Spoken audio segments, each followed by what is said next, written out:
Hello, my name is Willie Wisely, and welcome to Watercolor Editions, a music podcast that takes you deep inside a series of new acoustic singles I've created, celebrating 40 years of being a songwriter. Recording new solo versions of my songs has brought memories flooding back as to what inspired each one, and I want to share those memories with you as we play the new Watercolor Edition and then the original studio version and chat it all down.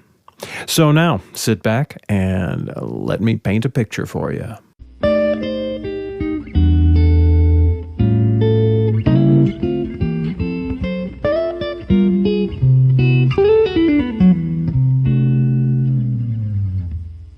I've been married 20 years, and it's been an amazing ride. Kay and I met in Minneapolis. We instantly fell in love and just months later moved to Los Angeles without ever really making the decision to do so. Our early years were full of impulsive adventure, everything you'd expect from a freewheeling Hollywood life. We soaked up the nighttime, making friends with everyone we could, anyone we could. Plenty of travel around Southern California, drinking, of course, and a dollop of unspeakable, nameless mischief. Our first apartment was just behind the Mondrian Hotel, under the Sunset Strip, and the stereo system never stopped bleeding over our home. It never ceased, and the door guy knew that if he didn't let us in anytime we wanted, we'd start complaining about the noise, the rows of idling Humvee limos spewing exhaust into our back patio door, on top of the smell of their kitchen wafting through our place. Of course, it was horrible. The hotel wanted no trouble, so we had full access to all their events. We even went to private weddings at the hotel. That was all access. The apartment complex is called French Hill, and Mick Jagger kept a shagging apartment there in the 60s. We also knew that Denzel Washington lived there when he was an undiscovered actor. And this woman named Doris still lived in the basement. She was on her 40th year, I think, when we were there. And she lived in a grotto, like this little cell that was just off the parking garage. Her place, it faced a narrow passage between the neighboring apartment buildings. And these huge 2-3-story tall overgrown jasmine shrubs crowded this narrow walkway, and it just made the whole place a spooky mess. It was more of a caretaker's quarters than an apartment. And she was manic. Sometimes she'd invite me into her place to see all the memorabilia. And I remember the place, it just stunk like she'd cooked Spam at too high a temperature for lunch, and then maybe microwaved some Subway for dinner. Anyway, everything was just draped with a oily film, and I remember the upholstery was all tattered.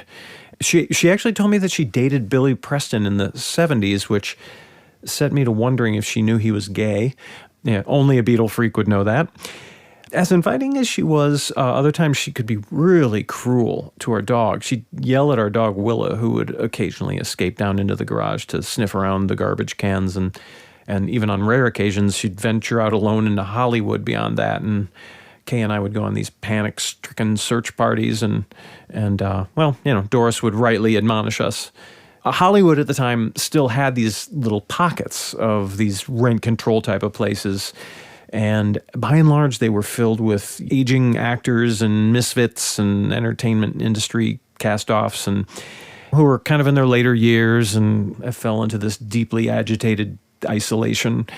Ironically, in one of the most congested places anywhere in the United States.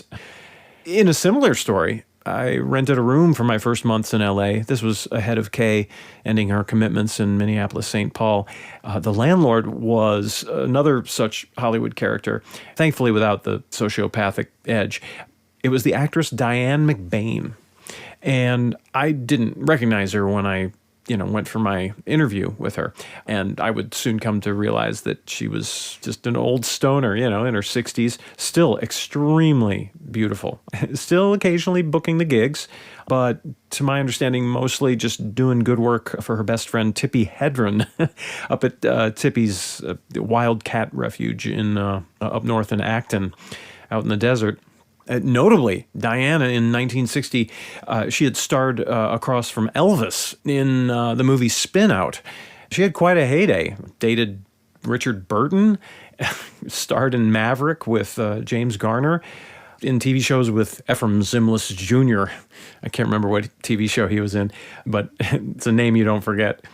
She even guest starred on Batman, the TV show. Anyway, but now she seemed lonesome and kind of destined to this life of low overhead and renting to questionable types like me. It had made her a bit distant, but her chin was up, and she was truly super sweet. One afternoon, coming home with a bag of chips and fresh salsa from the very first Trader Joe's that ever blew my mind. That was my poor boy dinner. I was passing through her living room to go to my rented room, and I saw her. She was running through her acting reel on videotape, and I immediately recognized her as a young woman in probably the mid-70s. And she was playing this mother character in an after-school movie. I think it was called like Little Red or something. It was about a girl and a horse. And I mean, 25 years earlier, as an AV geek at Minnetonka East Junior High, I had personally threaded a 16 millimeter film of this movie and played it for like the health class or something. And now I'm freaking in her living room, renting her spare bedroom, me, a guitar, a few delicious selections of my 60s wardrobe, all in a duffel bag, sleeping on a mattress that I'd found abandoned on the curbside. An absolute miracle that it wasn't infested with bed bugs in Hollywood, by the way.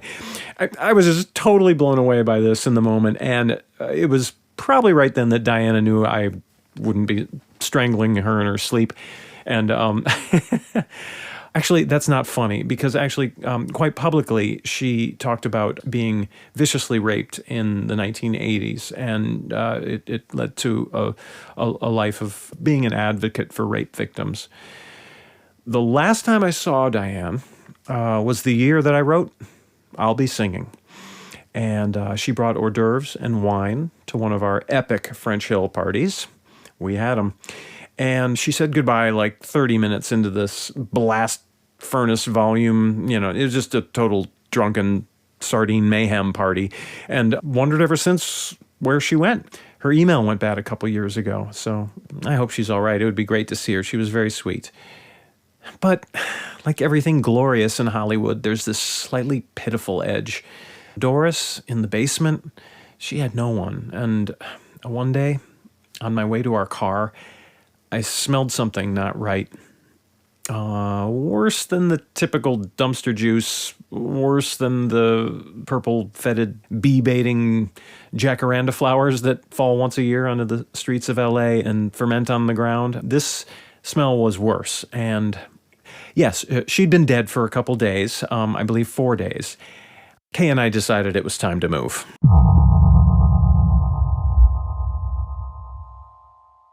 On the lighter side, and speaking of the 70s, Marvin Hamlish had actually lived in our exact apartment, and he had composed the film score to the movie The Sting right outside our back door, poolside. And yes, our apartment had its own pool for a whopping $1,663 a month. And man, like I said, we had enormous parties there. They'd begin in our apartment and then spill out into the pool. They actually tended to end inside the pool.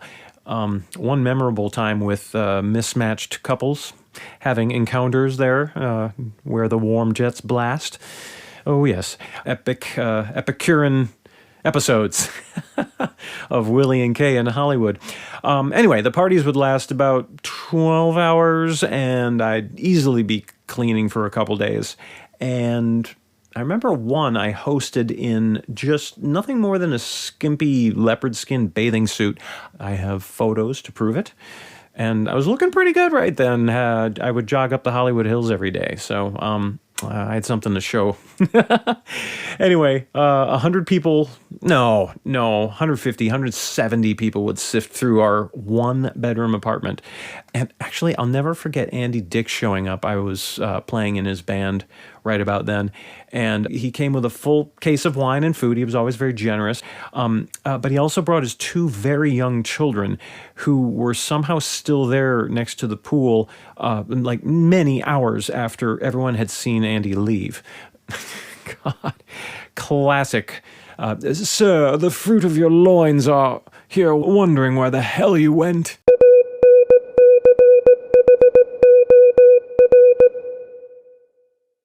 So this was all before Kay and I had kids of our own. Our love was young, and we had both recently exited difficult relationships back in the Twin Cities, but we had slid so effortlessly and quickly together, and it had all started on maybe our third or fourth date when she first came to my house. Our first dates were at her place. I lived at 40th and Park in Minneapolis, and that's where we first made love. And it was on a misty morning below an open window in the living room on an alpaca wool rug. That, by the way, still graces our home. You'll have to come over and see it. Anyway, I'd put on some Paul Desmond on the turntable and his Bossa Nova album, I think, on RCA. And Paul's saxophone, you would recognize it from Dave Brubeck's Take 5, but probably the most famous jazz song of all time. And you may not dig jazz, but you've heard Paul. He's totally got a swooning tone. And that day he tickled our ears while we tickled other stuff. So everything was fun with Kay and I, except we both had our furtive little ambitions. I wanted to get married, mostly because it would have made my grandmother really proud. And Kay, on the other hand, didn't need to get married. She had been there before and didn't work out so well. She did, however, want something, actually two things, not on my list. And that was pets. She's a veterinarian, naturally. And kids. So we traded a wedding, and I threw in my life on the road, which would result in us mortgaging our house to make my albums and tour. I traded that with an Ella and a Winston and a Willa and an Elkie and an Aura and a Lyle and a Buttons and a Norm and a Crystal Sprinkles, and I think you get the idea, who each took turns peeing on the alpaca rug in our living room. So, good luck discerning all the names of those humans from the dogs, cats, hamsters, fish, and guinea fowl. I have certainly lost track, but that was Kay's and my deal. So, with a wedding in the offing, we decided, or actually, again, didn't decide, but did it anyway, to throw a completely unaffordable destination wedding. And I personally needed it to be phantasmagorical. And Kay, for all her skills with making money, she can't seem to count it. So we chose the craziest, most remote place we could find, at least in the hemisphere, and we chose Angel Island in the San Francisco Bay. Angel Island is like the Ellis Island, but of the West Coast. Abandoned military grounds, and at the ceremony, my dad would sputter, so what's with the wedding at Chernobyl? Nice one. A destination wedding in every sense. We're still paying down Destiny, and all those credit cards too.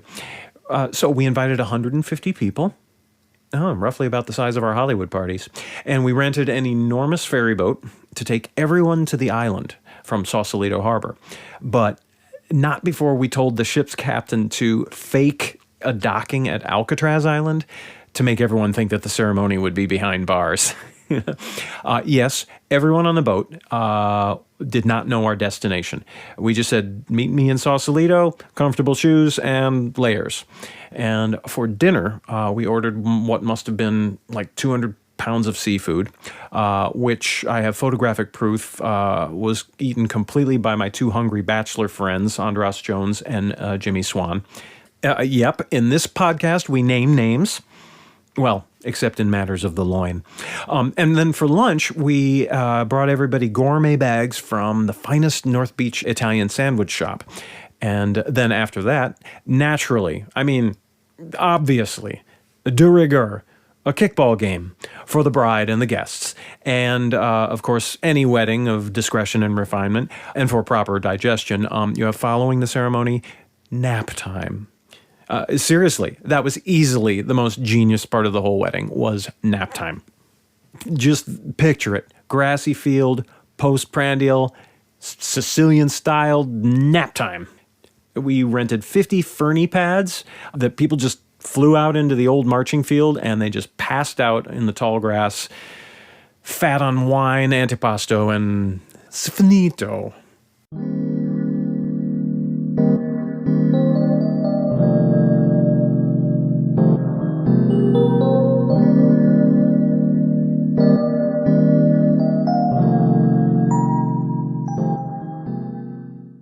So for Kay and I, it was a time of our love.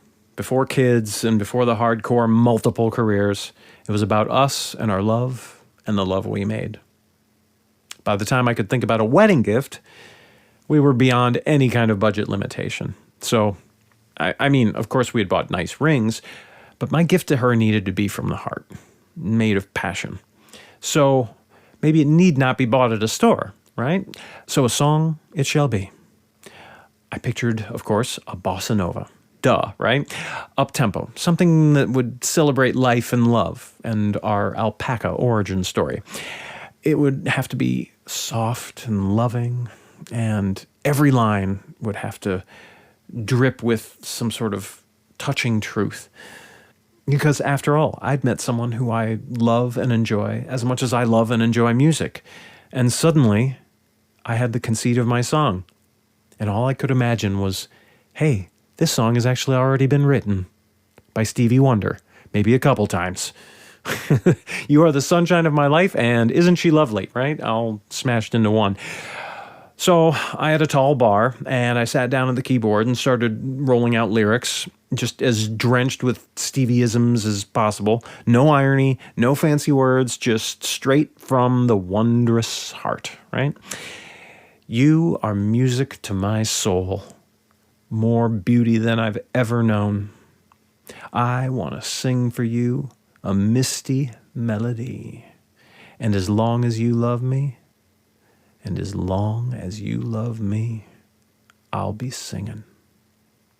So here's what I'm really here to do today, and that's to introduce to you the new Watercolor edition version of I'll Be Singing, which I'll be singing for you. In other words, I'll be singing. Paint a picture for us, Willie. You are music to my soul, more beauty than I've ever known. I wanna sing to you a misty melody. As long as you love me, as long as you love me, as long as you love me, I'll be singing, yeah, yeah. I've got a love song on my mind. Your beauty drips from every line. Your lips are harmony, repeating. As long as you love me, as long as you love me, as long as you love me, I'll be singing, yeah, yeah, yeah. Ooh, I'll be singing, yeah, yeah, yeah.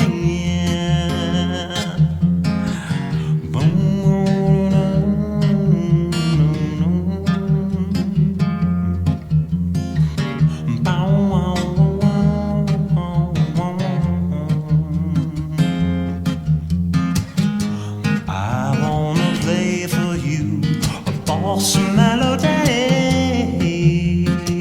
Remind you of that misty morning when you first made love to me. Oh, you are music, soothe my soul, more beauty than I've ever known.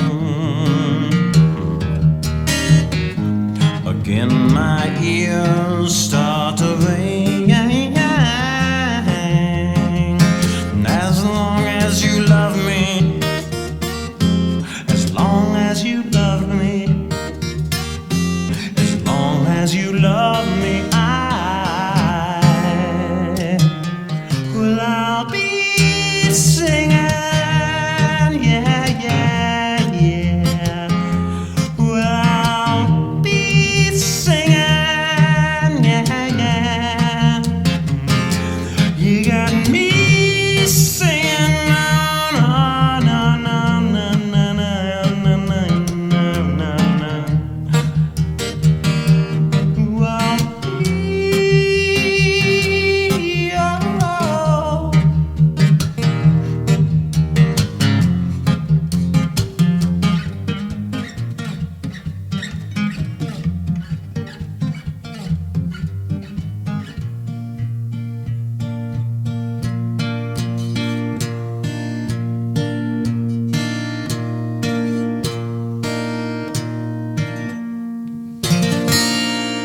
That was I'll Be Singing, Watercolor Edition, the 7th in my year-long series of acoustic singles, celebrating 40 years a songwriter.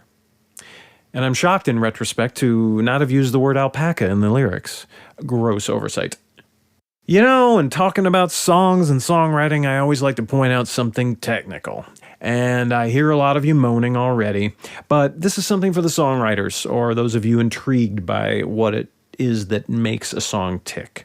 So I've started a segment called Willie's Timeout Corner because music theory class was pretty much punishment for everyone back in grade school, recorder class, right? Everyone remember how to play B flat on the recorder? For I'll Be Singing, the first demo of the song, which I revisited for this podcast, is embarrassingly, hilariously, kind of awesomely Wonder-esque, Stevie Wonder-esque. It's played with a vibrato-soaked Rhodes keyboard, which he often did, and I was using as many flat 9s and sharp 11s as I could. And those are the type of notes that help you change tonal centers for just a bar or two. They kind of get you to other unrelated chords. And inversely, they allow you to return to the key that the song is originally in. So this process is actually known as something technical called altered dominance, where you use a note outside the scale that will lead the listeners to another key and back. This is totally a patented Stevie trick, one of many that he has, of course. But looking back now, after not hearing, nor frankly remembering this demo, I'm shocked that that's me playing all those sophisticated chords. And I'm sure it took me a long time to figure it out, but I do seem to be extemporizing somewhat because of very little in the demo repeated itself. It was just this constant sort of new idea thing. Keep in mind, I'm more of a John Lennon or a Neil Young type of pianist, not a astute, rich chordal guy. But hey, love inspires greatness in all of us, right? And one day I sat down to write a song for Kay, and the demo came out really pretty well. Flawed lyrics, yes. Less than funky vocal phrasing, yes. A lot of non-repeating chord progressions that sometimes are a little confuzzled. But I'll have to post it for you someday to dig into. It's absolutely the zygotic predecessor to the version that you know from the album. The next demo, I demoed it again, is played over the looped Lynn drum introduction from Sly Stone's Family Affair. Unwittingly, actually, that's a very apt nick for a wedding song that I was composing. It's a family affair. So I had written a bunch of verses, but only a few of them were really meeting the mark, and I really wanted to return to the first verse because I thought it was so succinct. And this especially seemed like an option because the first time I sang the first verse, it was in rubato, which is not really playing in tempo. There's no rhythm. You're just sort of painting freely, playing chords and singing lyrics wherever you feel it. Now, this allowed me to replay the first verse lyrics, but there'd be tempo behind it, which would be a nice variation. It would be in the middle of the song where it's kind of cooking and grooving. So I tried that, but it still felt like it needed to be a little more different. So I went back to the Stevie demo, the first demo, and I stole one of those many chord progressions that I'd actually thrown out, and I sang the song's melody over these different chords. And this is a process called reharmonization. You use the same motif or the same melody on top, but you just put different chords underneath that melody. I remember hearing that Steely Dan did this on a farewell tour at some point. Like they played all of their songs with new chords underneath them and with different rhythmic feels. They did this on a farewell tour, which totally sounds like this perfectly unorthodox and petulant thing that they would do. You have these massive hits and you're saying goodbye, Cruel World Forever, and we refuse to play them the way people want to hear them. Nice. Anyway, reharmonization is something in I'll Be Singing that you might not have noticed, but I thought I'd take a moment to point it out. It was simply a tool for introducing something subtly new to a verse of lyric that was, by and large, a repeat of the song's first verse. Now, typically, things that feel like a verse, you don't want to repeat them because they're advancing the plot of a song. You want things to move along in the verse. It's the choruses that bear repeating.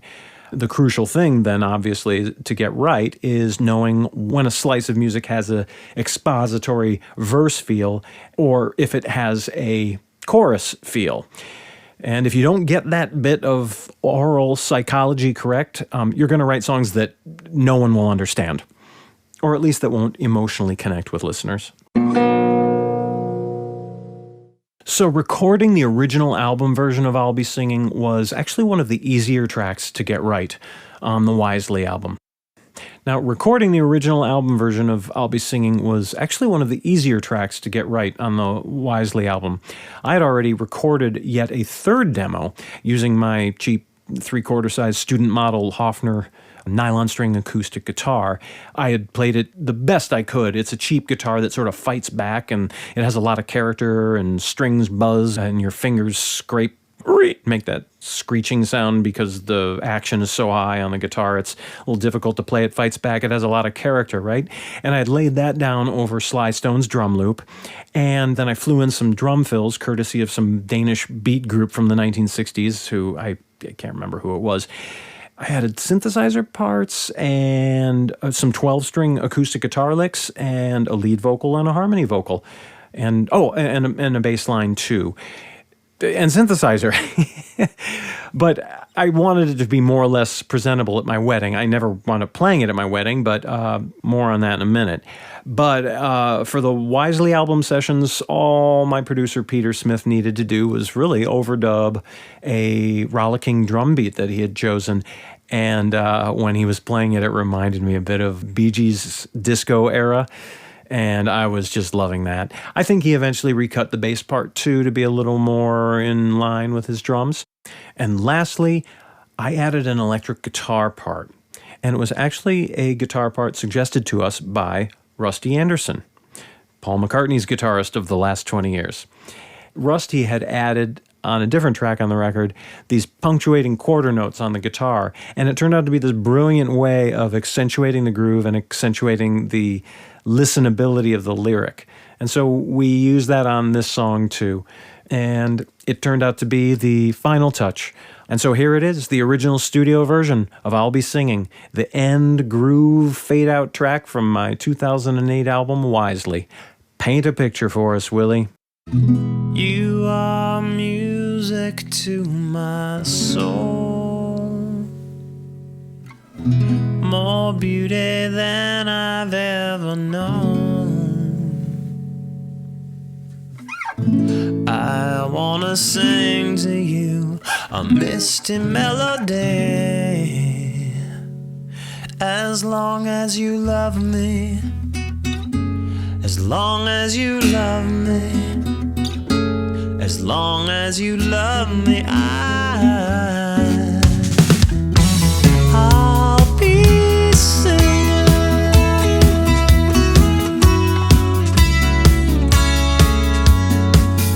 I've got a love song on my mind. Your beauty drips from every line. Your lips are harmony, repeat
That was I'll Be Singin' from my 2008 Wisely album, and it's dedicated to the love of my life, Kay. I'd wind up playing the demo for I'll Be Singing to Kay in the car ride home from our honeymoon in Carmel. We were driving down the Pacific Coast Highway, and I'd planned to sing it to her at our wedding, and I really should have, because it would have been special to memorialize our first encounter on the alpaca rug. But I also didn't want our wedding to be about my music, which tends to constantly absorb all my attentions in our daily life anyway. Today I wanted it to be about her. So instead, I chose to sing I Do Not Know a Day I Didn't Love You. And Tony Bennett does the definitive version. And I chose to sing it in a duet with her father. And it was so sweet. The song is among the most gorgeous songs in the American Standard Songbook. It was written by Martin Charnin and Richard Rodgers. But Gary and I, her dad, we could not get more than 2 bars into this thing before we were sobbing sentimental messes. And honestly, I have no recollection of actually strumming the final chord or singing the last verse. Like, the whole thing was a complete shipwreck. We were not able to make music. And I'm sure the performance is on some outdated videotape format somewhere in my basement. And perhaps it wasn't that much of a sinking, but I remember it that way. Perhaps only to remind me that I should always believe in the strength of my impulses, be it hanging out near the warm jets in a Hollywood pool, or really just believing in your own creative muse and not second guessing.